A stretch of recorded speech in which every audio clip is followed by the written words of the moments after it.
Assalamualaikum warahmatullahi wabarakatuh. Alhamdulillah, alhamdulillahirabbil alamin, wassalatu wassalamu ala asrafil anbiya'i wal mursalin wa ala alihi wa ashabihi ajma'in, amma ba'du. Yang pertama, marilah kita panjatkan puji syukur atas kehadiran Nabi besar Muhammad sallallahu alaihi wasallam, karena perjuangan beliau sehingga kita merasakan indahnya Islam pada masa ini. Baik, terima kasih kepada Ibu Eva Nauli Thoib yang telah membimbing mata kuliah perkembangan peserta didik. Baik, kami dari kelompok 1 dengan anggota saya sendiri Deltama dan juga Siti Parenda Istiqomah. Di sini kami akan sedikit menjelaskan PPT kami yang berjudul karakteristik dan faktor pertumbuhan perkembangan anak usia sekolah menengah dan faktor-faktor yang mempengaruhi perkembangan anak dalam Al-Quran. Baik, yang pertama saya akan menjelaskan tentang pengertian perkembangan dan pertumbuhan. Perkembangan adalah perubahan yang bersifat kualitatif yang di dalamnya berupa perubahan secara psikologis. Contohnya yaitu seperti pubertas, perkembangan bayi dari merangkak sampai bisa berjalan dan lain sebagainya. Pertumbuhan adalah perubahan secara fisiologis sebagai hasil dari proses pematangan fungsi-fungsi fisik yang berlangsung secara normal pada anak yang sehat pada waktu yang normal. Jadi, pertumbuhan berkaitan dengan perubahan kuantitatif yang menyangkut peningkatan ukuran dan struktur biologis. Contohnya yaitu pertambahan tinggi pada seseorang anak. Yang kedua yaitu pengertian perkembangan peserta didik.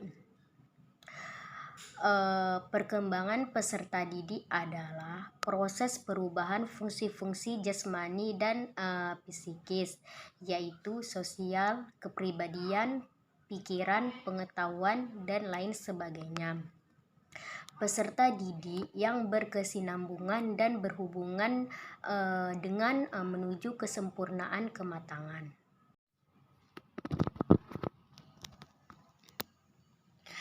Yang ketiga yaitu karakteristik perkembangan anak usia sekolah. Yang pertama itu yaitu perkembangan fisik. Pada siswa usia sekolah menengah ditandai dengan adanya perubahan bentuk, berat, dan tinggi badan.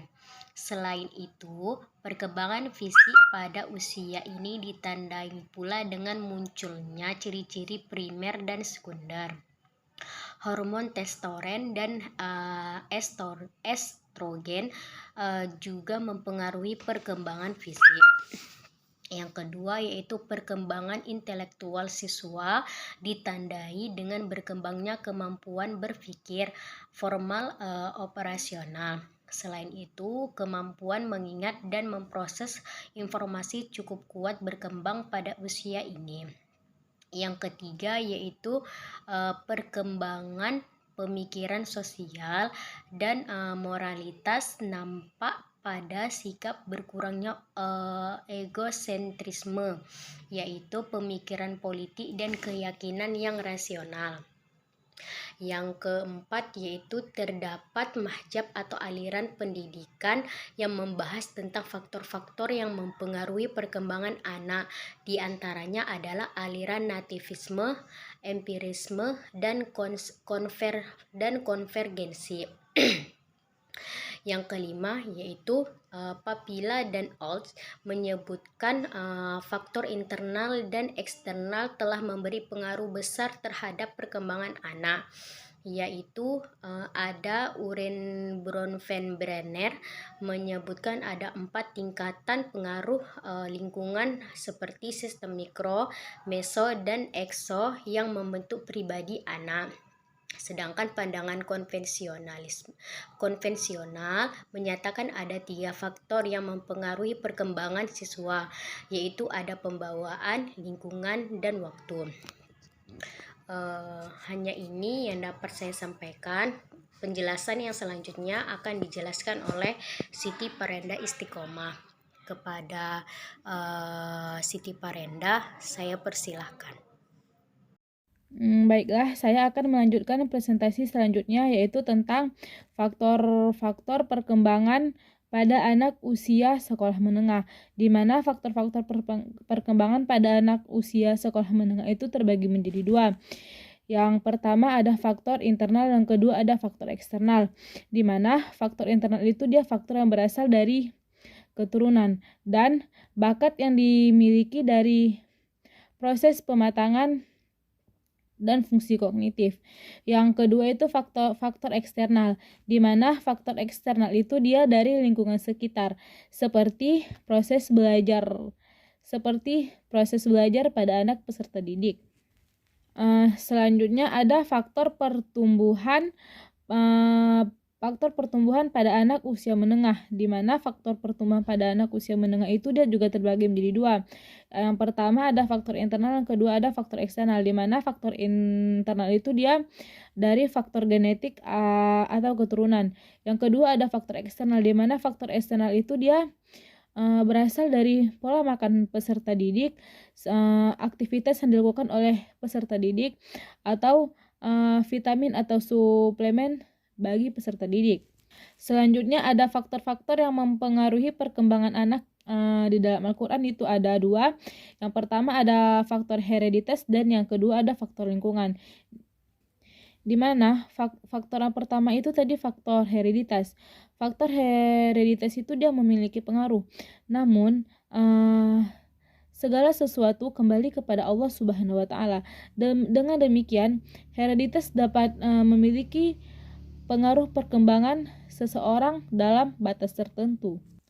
Yang kedua tadi ada faktor lingkungan. Nabi Muhammad SAW telah mengingatkan kita bagaimana persahabatan yang baik dapat mempengaruhi karakter seseorang menjadi baik, dan bagaimana temanan jahat akan membuat seseorang juga melakukan kepada kejahatan dan berbuat buruk. Dengan demikian, lingkungan dapat mempengaruhi keseluruhan perkembangan psikologi seseorang termasuk ke dalam perkembangan kognitif. Selanjutnya ada pengaruh ketentuan Allah. Hidup ini penuh dengan ketentuan Sang Ilahi. Semua terutama tampak nyata pada kelahiran seseorang. Sebagian beruntung memiliki kecerdasan yang sempurna, akan tetapi ada sebagian dari kita memiliki keterbatasan atau memiliki kekurangan. Hal itu sebenarnya sama saja. Bagi kita, perkembangan dan pertumbuhan itu sudah menjadi kodrat dari Sang Ilahi. Di atas kodrat itulah semuanya telah berlangsung. Yang terakhir ada pengaruh terhadap aliran pendidikan. Pengaruh terhadap aliran pendidikan itu terbagi menjadi 3. Yang pertama ada aliran nativisme, yang kedua ada empirisme, dan yang ketiga ada konvergensi. Yang pertama itu aliran nativisme, di mana aliran nativisme ini adalah faktor-faktor yang dibawa oleh manusia itu sejak terlahir ke dunia.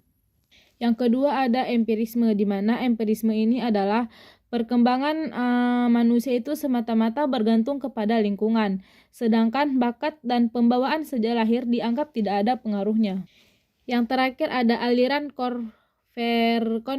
konvergensi, di mana aliran konvergensi ini adalah hereditas atau pembawaan dengan lingkungan sebagai faktor-faktor yang berpengaruh dalam perkembangan manusia.